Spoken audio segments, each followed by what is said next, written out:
Welcome to my ThatMuffinART channel. Hi, welcome to this power drawing tutorial. Today we will be drawing a simple beautiful flower.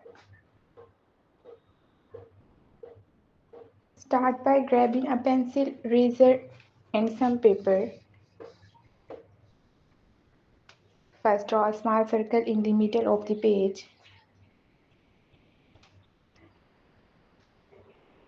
This will be the center of your flower. Now draw a larger circle around the small one but lightly as it's just a guide.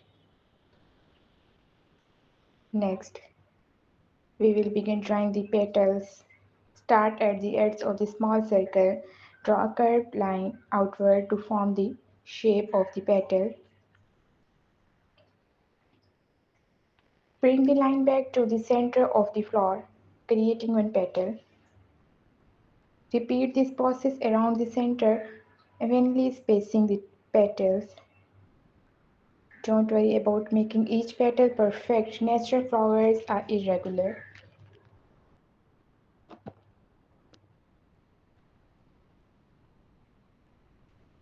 Now let's add detail to the center of